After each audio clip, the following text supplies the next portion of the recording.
What is going on? We are live again. Welcome back to the Speed Lab. I will be reviewing some subscriber video, some people that I train in person, their video. Sorry, it's been a little bit of time since our last live. I've been working on upgrading things. Hopefully, that's a little bit obvious. Still a little ways to go. I got this bad boy not quite ready to stream off of it yet. I'm waiting on some more pieces to come in. But, the goal is to be able to draw on screen. So I'm looking forward to when I finally figure out how to do that. Not figure out how to do that, work through how to do that. Because what's up, Edgardo? How's it going? We're going to get to some film in a second. We're going to be reviewing some subscriber video in just a second. Just going over a little bit of updates, a little bit of upgrades to the stream. Hopefully it looks a little bit better. New lens, new background, stuff like that. So we're going to start with this video here, which is titled Fastest High School 800-meter Runner, Cooper Lutkenhaus. Now, from Chile, nice. Thanks for stopping by. I see you have a track in your PFP. That's dope. Dude, it's me again. What's up, dude? It's me again. How's it going? Just going over some speed work. Trying to help people get fast is basically the goal, Pull my chair up. So while we wait for people to trickle in, we're going to watch this video here, which was sent to me by one of my mentors, about the fastest high school 800-meter runner. Now, I believe he recently ran, what's this guy's name again? Yeah, this is the kid. I'll share this tab. So 16-year-old phenom. He ran 1:42.27. That is blazing fast. So we're going to see what kind of workouts he was doing in this video. I bring up the 800 just because I say that like 800, you're not really going to get a champion that doubles in the 8 and the 4. Not anywhere close to the amount that you'll get someone who will double in the 4 and the 2, or even more accurately the 1 and the 2. But make no mistake about it, the 800 is still very, very fast. That's right, Edgardo. This kid is on fire. Indeed, I believe he just signed a sponsorship deal with Nike. And he's in high school, so that's awesome. Doing well, dude. Hope you're doing well out there. Glad you can join us. I'm going to try to, if it seems like I've gotten already a significant amount of engagement for my stream at this time. I figure it's like a safe time when I get home from practice, because I am a coach. And then when you all are home from school, or possibly if you're from Chile. What time is it in Chile right now? Edgardo. Am I saying that right? Eduardo. Sorry, forgive me if I'm saying any of those wrong.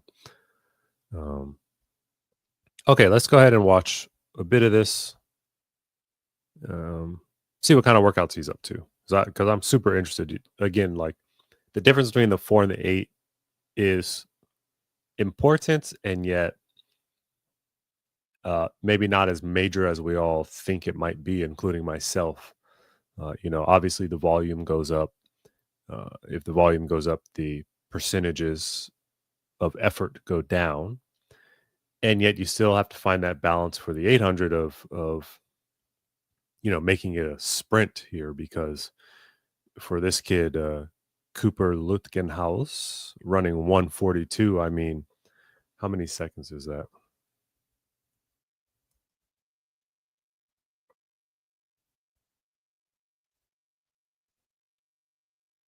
A 102 seconds. Is that right? How many seconds is that's 1 hour? I said 1 minute and 42 seconds. I mean, we could do that. 60, but yeah, 102 seconds. So you're running 2 laps in 102 seconds, right? And if you are running them evenly, which is not how it goes, that is insane. That's 50.1 per 400. So elite runners are going to be elite runners. But when everyone's elite, then you really got to focus, is kind of the point of why I say like 800 won't necessarily be the winner of the 400. Actually, most likely won't be. However, 200 and 400 gel a bit more together, 100, 200 gel a bit more together. So let's see what we can learn. How you feeling? A little tired, but almost done. Good.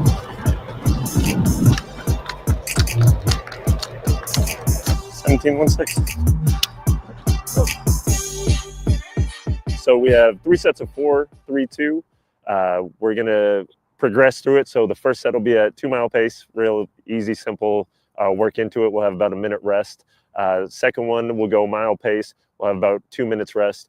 Then the third one will go at 800 pace. And then after that, we'll come back and do a 250, 150 at 400. Then we'll finish with 5 times 80 spikes on, just getting some really good turnover. Let's go over that workout real fast. That's a gnarly workout. So 3 sets of 400, 300, 200. The first set is kind of this warm-up set and maybe possibly like strength style, more endurance style with the 2 mile pace.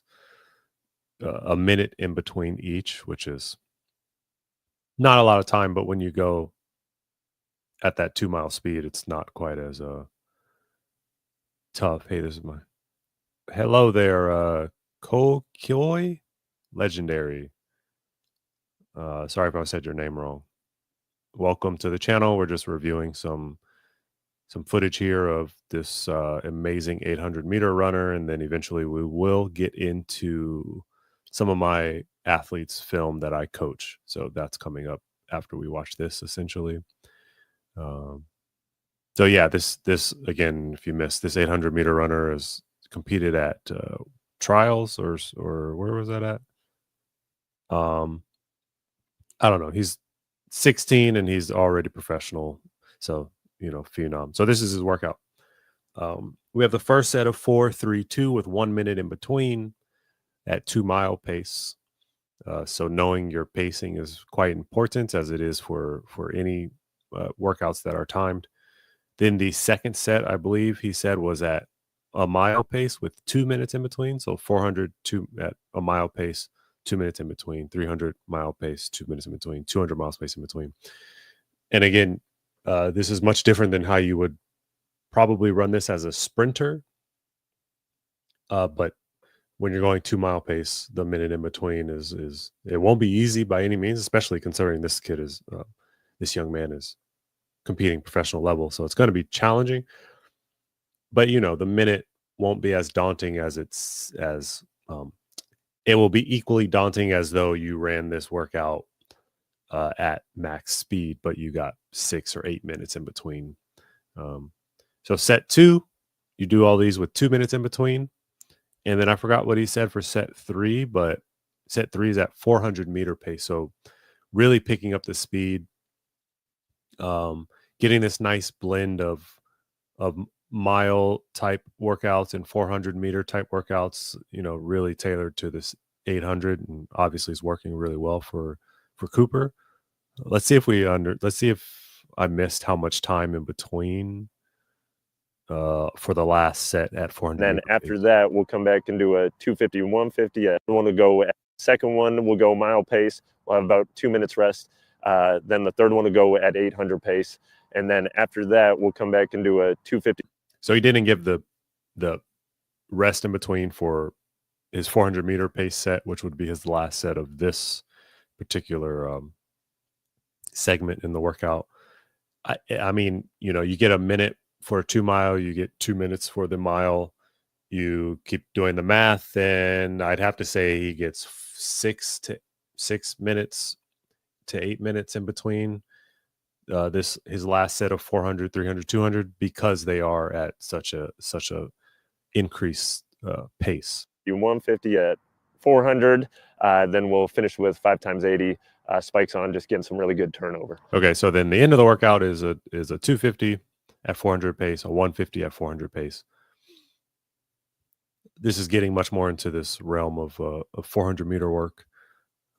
They literally said 400 meter pace, and again for this young man is probably 50 point, which is incredible, right? And then 5 times 80, you get your speed work in. Now, for sprinters, for pure sprinters, I do not like to train speed work on days where we're doing speed endurance. However, this is an 800 meter runner, and so then we'll finish with 5 times 80 spikes on, just getting some really good turnover. 13:25.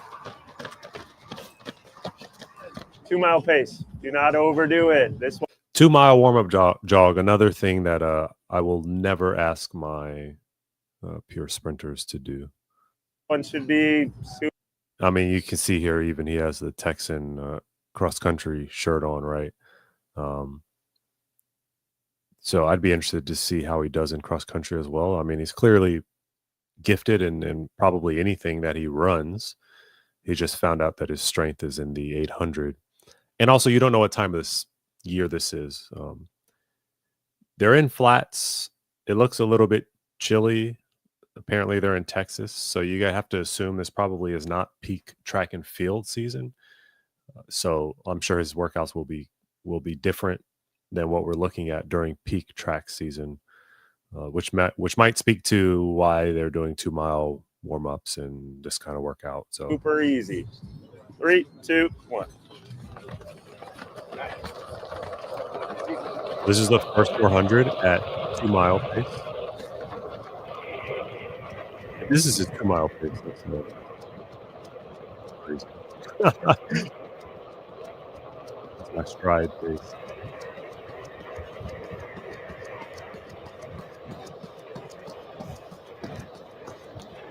How cool to have this person on the bike or whatever this is following him. Relax. 31, 32. Relax a little bit. So it sounded like he was 31, 32, and that may have been through the first 200. So you have to assume that his 400 will be around 60, you might say. I need to find a cameraman who will follow me around the track with me.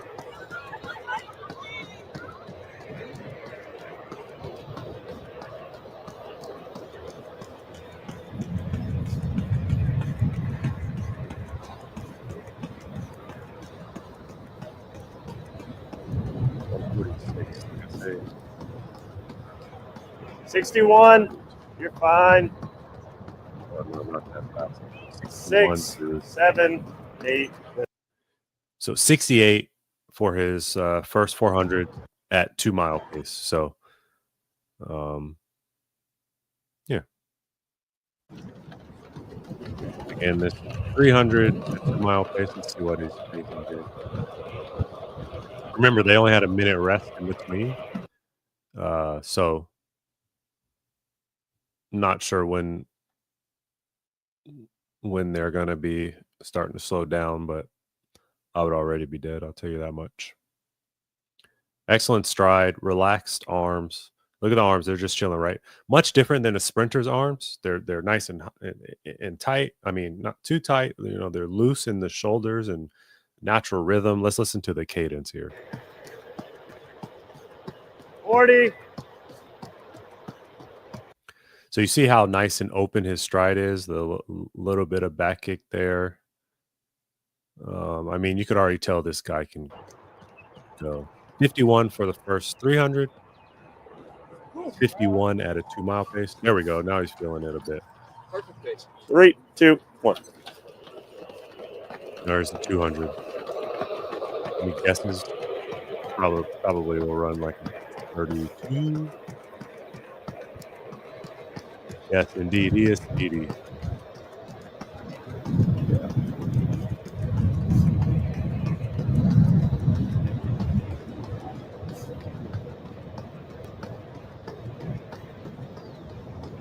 27.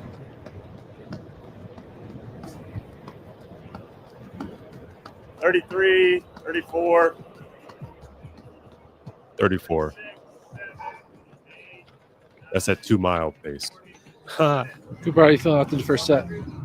Pretty good. I mean, pretty easy set. So the harder ones will come on the 800, but that's just the warm up. So get ready to go for later. 3, 2. So you hear what he said. Those were the easy sets because they were at 2 mile pace. So not as challenging, just because. Yeah, I mean, obviously you're going to be running slower, and the faster he goes, the harder they get.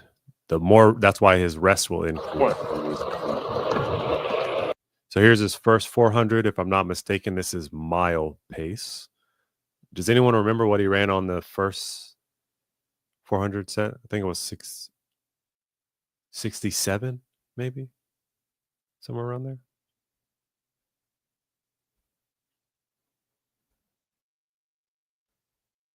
Let's see what he ran. Good. 7, 8, 9. Good.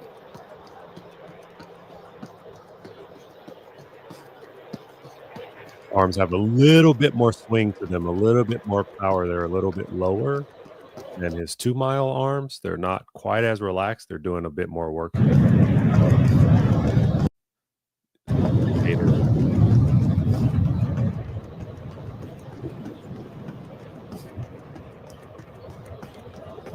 57, 8, 9, 60.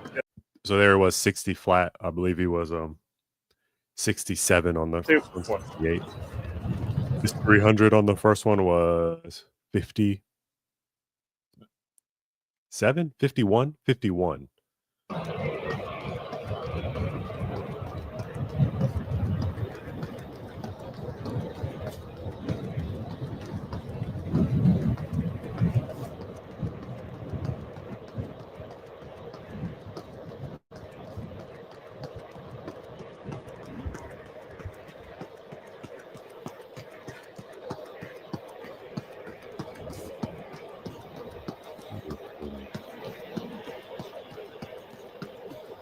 Forty. 3, 4, 5. Good. 45. So from a 51 to a 45.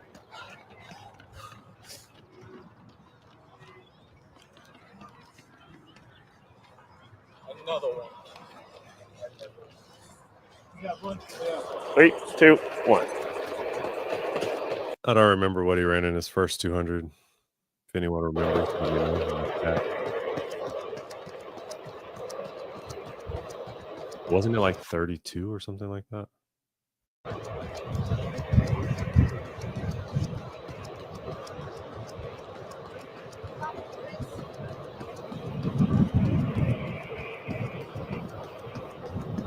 $27, 8, 9, or 29.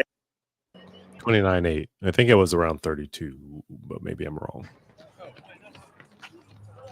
Hold on. All right, I forgot. 3, 2, 1. So here we go. This is the fastest of the 3 sets. This is the last set. This is at 400 meter pace. Look at his arms again. Much more involved here. Still kind of like 800 meter arms. So, but still much more involved. Let's listen to his cadence. 4, 5, 6, 7. Good. You're good. Look how much more open that stride is. Look at that stride. That's awesome. Great stride. I think he ran, what did he run? 50.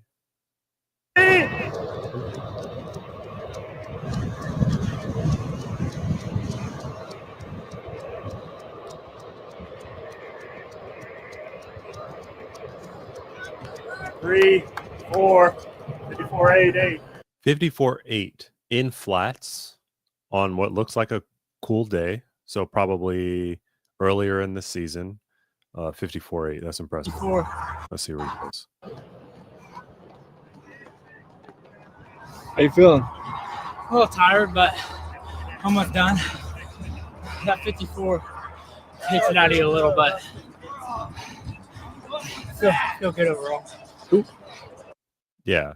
So what I'm already appreciating so much about this coach, on top of the fact that obviously his kid, his young athlete, has run extremely fast. So obviously he knows at least a little bit of what he's doing, right? Like, yes, the kid could be fast on his own. All right, Koi, see you later. Sorry, I've been butchering your name here, but thanks for stopping by. So what I love about this coach already, without even knowing him, without judging him based off the merits of this one kid, because he has a whole group of guys who I'm assuming are also really fast, just because that's how it works. Fast people make fast people. But he's adjusted the rest here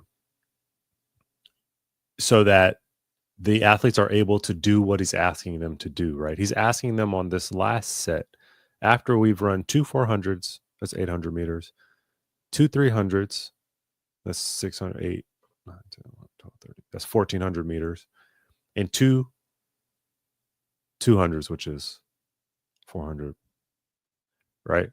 So that's, what's that, 1800 meters already that they've run. And so he's asking them to come back and run even faster. But he's not asking them to walk across the field and then go again, right? Giving them a minute and a half rest. Once he's bumped up the requirements for their times as far as speed is concerned, he's also increased their rest. And as a result, these young athletes, they may feel these sets a bit more than before, but they're still able to do what coaches ask them to do. 3, 2, 1. Look at that. First of all, look at how he 3, 2, 1. like a tiny. He knows he has to get going. No blocks, just push out.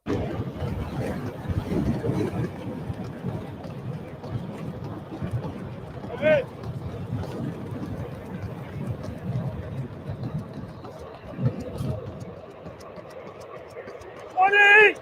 Gotta go! 20. Gotta go.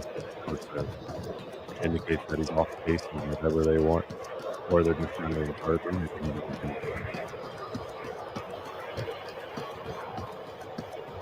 Staying relaxed. 7, 8, 9, 40, 41. 41 for 300 after having already done 2 300s, 2 200s, 2 400s, 3 400s, excuse me. So this is the last set, I believe, the 200 meters. 2, 1.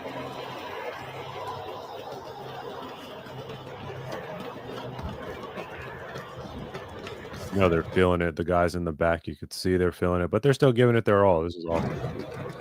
Just staying nice and relaxed. It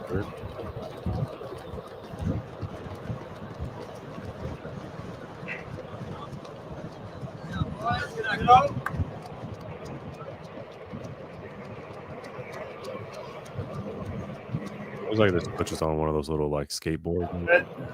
27.8 for the third 200, and that was after. So that workout already. They still have things to do, and that's if I calculated correctly, 2,700 total meters. Now, I like to teach or subscribe to the fact that for off season for sprinters, I like to keep it around 2,400 meters. Our intensities may be a little bit higher, but we're not doing as much volume, that's for sure. So again, it's kind of this scale where volume goes up, intensity has to go down, intensity goes up, volume has to come down. And you can do the same for rest as well. If intensity goes up, well, in that terms, it's not a scale. It's more like a pairing. If intensity goes up, rest also has to go up, volume has to come down. If intensity and rest come down, so for example, the first set was at 3,200 meter pace, 2 mile pace with 1 minute in between. So intensity and comes down, rest goes down as well, but volume can go up. So There you go. If you're not feeling, look at everybody in the back. 3. Okay, so he's got about 250 and a 150 now. 2, 1. 250. Okay, so these are in spikes, which to me already indicates that the intensity will go up. I'm assuming the rest will also go up. I'm assuming the times will be faster. So let's see what happens. Look how much more involved the arms are now. Really digging. Good, push through it. He's left the person on the bike and the person on that little skateboard or whatever. I think they're on. 2, 23, 24, 29, 30. 30.4. Now, I actually want to go back and touch on something that I think is important, right? Where are they starting and where are they stopping? Like, it could be easily overlooked, but they're the cones, so that's where you're going to start. These are also what are called flying starts, which means that you get a sprint into them. So times will be if you're doing a flying start, it's not going to make it like much easier, but the times will be faster. So in this instance, he's starting here, which to me looks like the finish line of the 400, start line of the 400, same place, right? And then he's going to end on this opposite turn, running what I call uphill. So in my mind, they're working on either the first 250 of the second lap, right? Because it's an 800, there will be 2 laps. But they're probably not working on the finish right now because they're not finishing at the finish, if that makes sense. They're working in finishing up on the turn. So they're either working on the first 250 or the second 250 that he has to run. But again, with a flying start, which means him running into it, I would guess that they're working on the second 250. So let's point that out. Where you start, where you stop, when these as you design these workouts, it's also important because there's going to be pieces of your race that need improvement, and everything should be tailored to be able to make those improvements. 18, 2, 23. So 24.2 for 200, if that's fine. But still 24.2 for 200. Yep. 30. 30.4 for 250. I'd say that wind is deceiving. It's like just enough. That whole way. Well, you get it back here, so.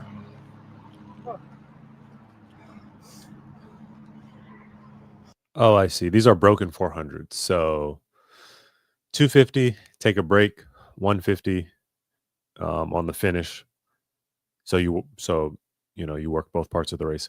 What he was saying is that the wind was in his face, so the coach said, "Hey, you get it at your back now." That's how I kind of figured that he's probably going to run a 150 by starting where he just ended. So Strong the whole way, he's setting me up. Yeah, keep him humble. Keep him humble. Make sure that he wants to work hard. Where are we starting out for this? So I gave you 150 with the wind at your back. You're welcome. So starting where he finished. Now we're on a 150. Let's go. So they're treating these 250s and 150s more like broken. Look at that. Teammates cheering them on. Gotta love it. They're treating these as a broken 400. So I don't know what the rest that was. 16, 17-1. Good. 17-1. When you do broken 400s, your rest isn't going to be as great in between your 250 and 150, but then after the 150, you'll get a proper 6, 8, 10 minutes, depending on the athlete, depending on what events they do. Oh. 17-1-6.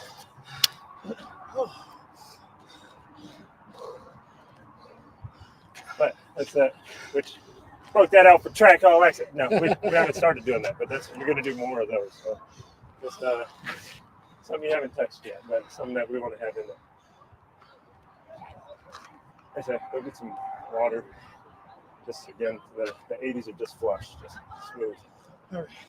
So sounds like maybe that was one of their first times this season doing the broken 400s, if I'm understanding the conversation correctly.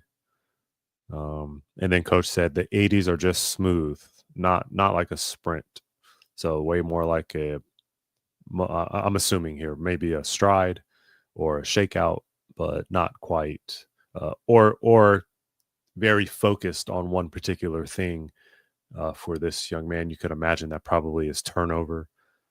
So the 800s are not, you're not pressing here, but you want to place a lot of emphasis on turnover. That would be my guess. So take as much time as you need. Okay. Take as much time as you need. Don't. As hard as it should be, right? So I'm always big on, I think we think that it's not as hard for the guys that are really good. It's like, no, it's hard. They're just willing to embrace that hardness to it. So, I mean, we wanted to be light on the front part. And then, like I said, over there, like I was telling them, right, you're going to run an 800 and then you're going to come back running 4x4 or 400 open 4. It's like, well, that's what we're replicating, right? We did 900 meters of work, but at 800 pace, just did a 400. Now he'll come and flush with this last 5 times 80 of 400 meters of work. So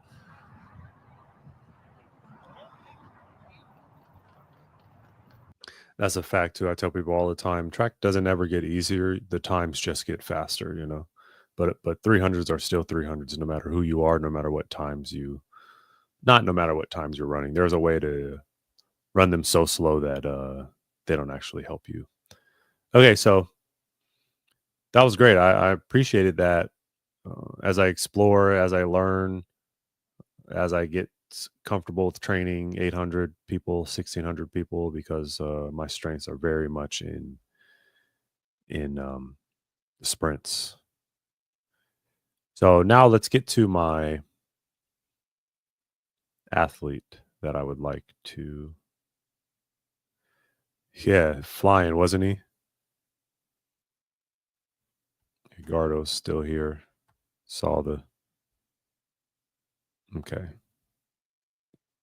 Give me a second. I'm just saving this footage from my athlete who is kind of the pinnacle of what you would like in an athlete. So just for context, I'm making a video about him, but he came to me and wanted to run sub 60 in the 400, and he was 47 or 48, which is blazing fast for that age. For you know. And so we got that goal, then we broke his 200 goal, then we were working on the 100 goal, and I'm making a video about all of that, a little bit about like dedication and those kind of things. You know, not newsflash, but spoiler alert, he broke his 100 record, and I'm going to go over some of the, I hope I can see this. How do I zoom in? Okay, so I believe what he's doing, let's just watch, actually. I don't know what he's up to. I was out of town, but I gave him this workout, so I forgot exactly what I gave him, but let's watch. That looked pretty good. Okay, let's watch that. So just to let you all know, again, this person, this athlete is 52, I believe, and just ran 12:3 in the 100 meters. So he's the pinnacle of what you want to see in an athlete. As I said before, he does everything that you want him to do, and he's patient. Like one of the big things that I'm working on presenting to you all in video form is how is he able to gain this speed, right? Sprinting requires a huge level of activation energy. So it takes some time to get into sprint mode, essentially. before you adjust to this new speed that you have found. But once you do adjust, once you spend the time in getting fast, you never get slow again, kind of thing, right? And so for this athlete here, it took him a while to unlock the speed. I think I have video of him running a 13.5, and then, um, I'm not going to ruin the video that I'm working on, but yeah, got some good videos of him. And then all of a sudden, 4 years later, not only 4 years later, but 4 years older for a 50-year-old, which is a big deal. And he's running a second and a half faster. So that's incredible to watch. Let's watch his start here, which we spent a little bit of time working on after this video was sent to me, but I still enjoyed. If you can see the full extension that he gets, and then the activation of his posterior chain to attack the ground. The transition happens a little bit fast here. At one point he's driving, and then the next point he's standing up.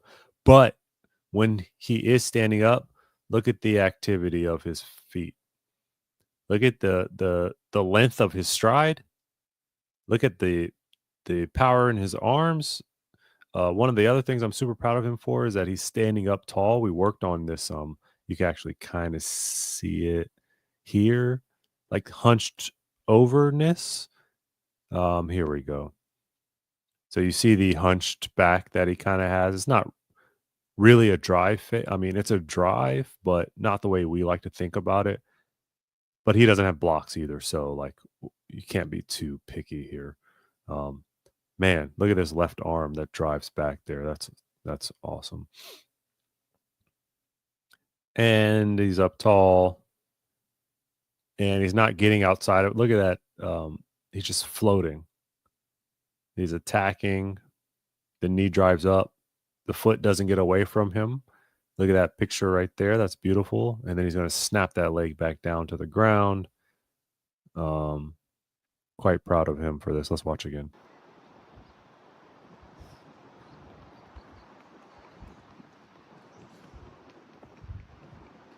That's incredible. These must be 60 repeats that I gave him. There's one more. A little bit far away. I'm going to have to play with that in order to be able to see it better for the video that I'm creating. But again, I mean, it's 52, and this is how he's moving. People, that's for sure.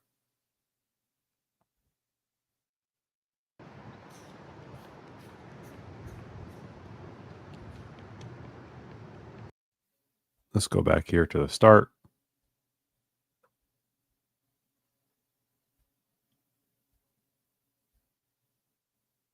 Looks like he didn't come to set.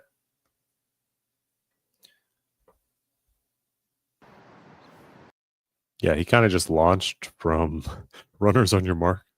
So just a note to Dave out there, we're actually taking a break right now because of how well he performed during his time trial. Again, 52 years old, 12.3. But just a note, make sure you come to set.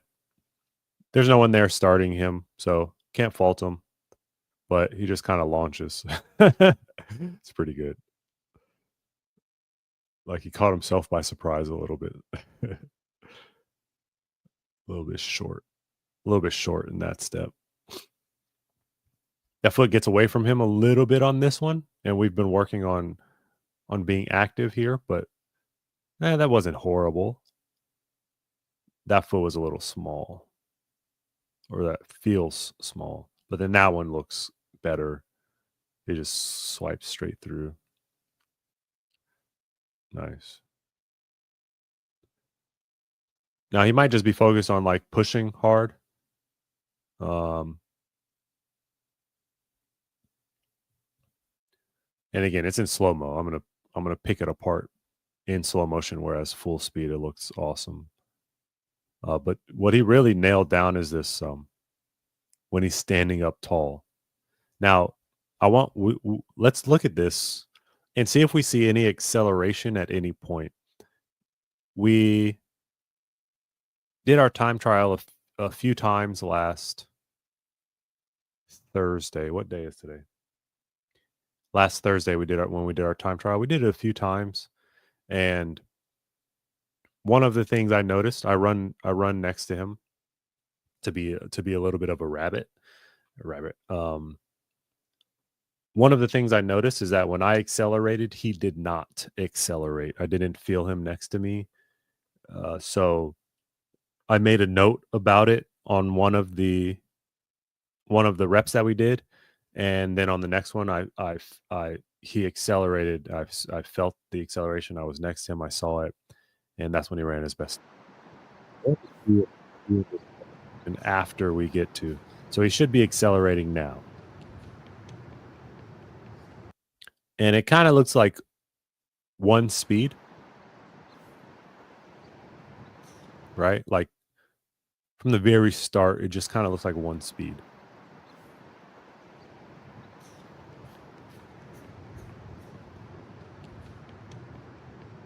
Which isn't bad, but like you should have an acceleration phase when after you've stood up, because now you're in an even better position to reach your top end speed. So that just lets me know that when we get back together, he and I need to work on some acceleration stuff, like which we did 0 of before this day. Flying 30s, flying 60s, in and outs with cones, things like that. You get into the advanced level, and it's stuff like speed belt and running downhill if you're fortunate enough to have a paved downhill with some portion of the track on it, as well as this warm-up drill that I like to do to incorporate some turnover. But truthfully, acceleration is more about putting power into the track to push yourself forward. I like to teach people, and it clicked for him when I told him this. When you want to go for acceleration, you actually want to spend a fraction of a second longer pushing off the track, and don't be so quick in trying to hit the ground and pick your foot up off the ground. Save that for the latter end of the race. I mean, he looks like he's getting good. I mean, these look really good, honestly. So again, I'm being nitpicky here, but that's my job. So love it. That is Dave. That is my client.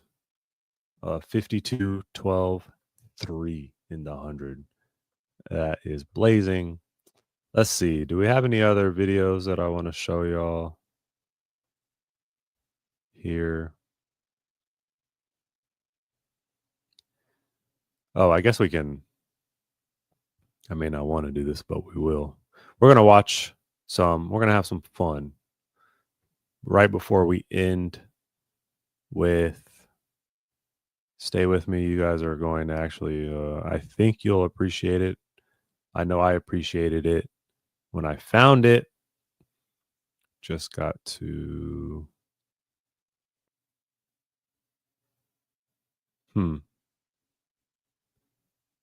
How do I get there?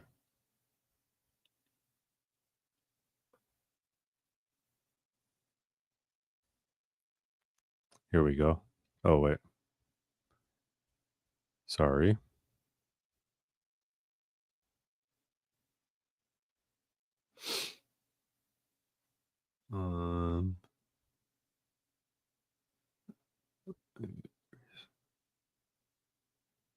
Here we go. Let's see if I can do this one. Nope. All right, whatever. We can watch it. This is my long jump from Texas Relays. One of my favorite places to compete. On top of the humidity of the weather, I really also enjoy Texas, but and I know that's like faux pas for Cali born and raised Californian to say, but I do love Texas. It's whatever. So in addition to all that, you got a huge tailwind behind me. You can hear that wind. That is the tailwind. That was massive. Let's watch this part. Oh, I do not like that already. It was like a false step. It was like my first step. I was like, wasn't sure what I was doing.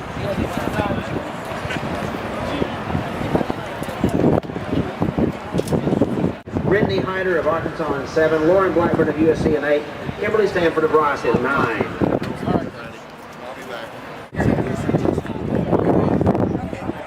They got Warren Rover of Beta. I hate the way that I started these. It was a change that I made.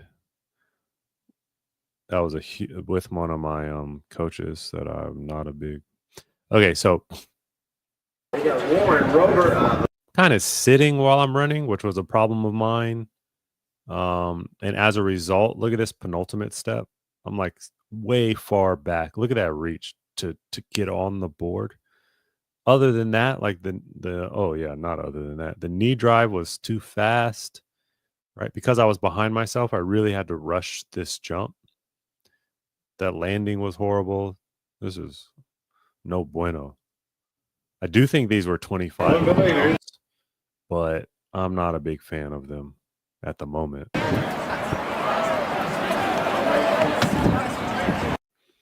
That one was decent, I guess. Like, listen to the penultimate step here. Just listen. Did you hear that? Boom, boom.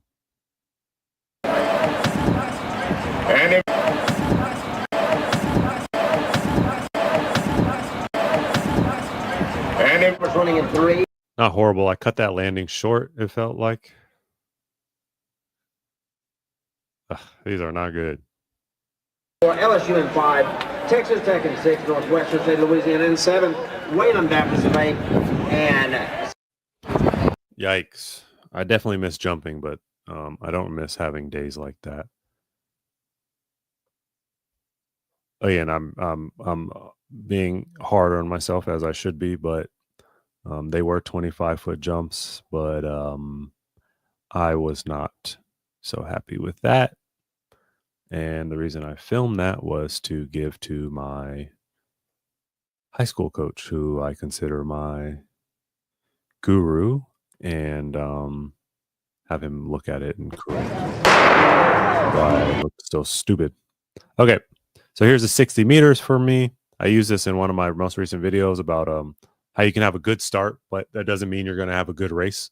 That's exactly what happened to me here. I had a great start, and then the other athletes came and swooped me, and I now understand why. I wish I understood back then. I wish I had more of a student mindset, but it is what it is. So this is me in lane, I don't know, 5 here. I'm next to the kid in red, purple, and then, or purple, red, then me, then the white kid there.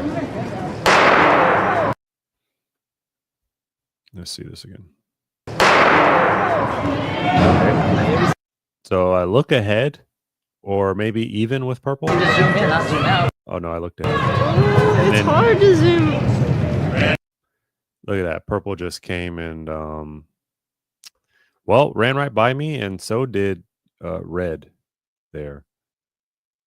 Now, I told you I figured out why.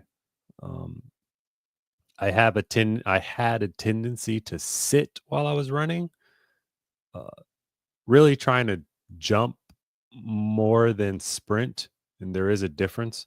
One of the things that I did poorly in this race is that my start was fine, but when we stood up to get the top end speed, I hadn't set myself up to use my posterior chain correctly. And so you see it as a result when we stand up and I get caught. Now, what should have happened is I should have set this action up of knee comes up, snap back down behind you, with using your hamstring to the ground from the very beginning, from the start of this race. And that's not what I was taught to do, for better or worse. So I got a decent start again, but then when we stood up, I was no match for either of these two people next to me. And honestly, it wasn't even like that fast of a time by anyone in this race, to be honest. But I was really missing a key piece that I regret I did not learn earlier, but that's why I'm here to help you all. Now we have the another long jump.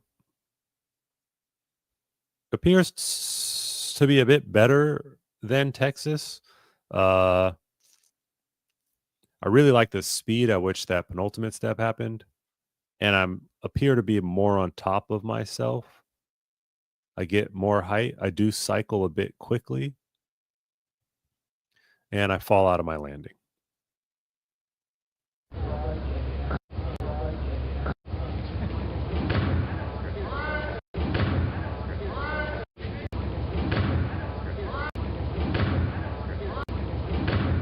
You can hear the penultimate step, huh? At least I have that going for me. I guess I wouldn't be very good if I boom, nice. Little bit large there, but decent knee drive. Look at my, you can't really see, but you see my head is and chin are always looking up.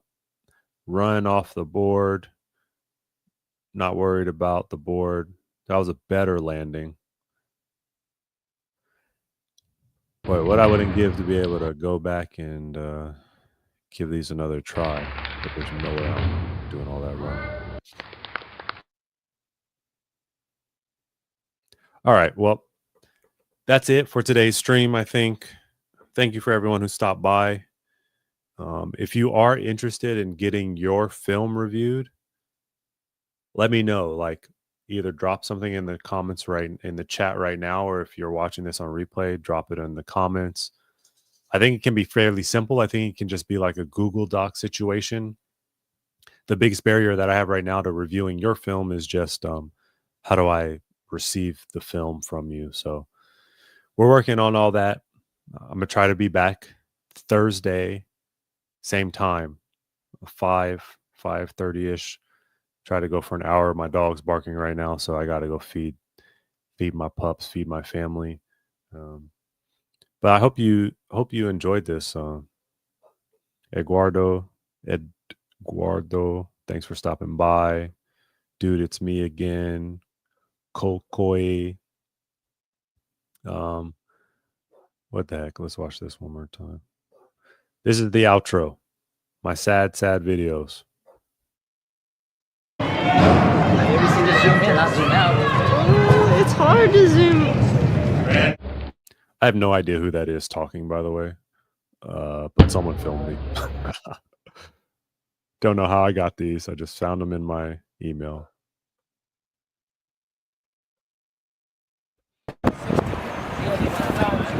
Hey, Haas. Oh, these look awful. I don't know how I jumped so far, like looking like this. You see how like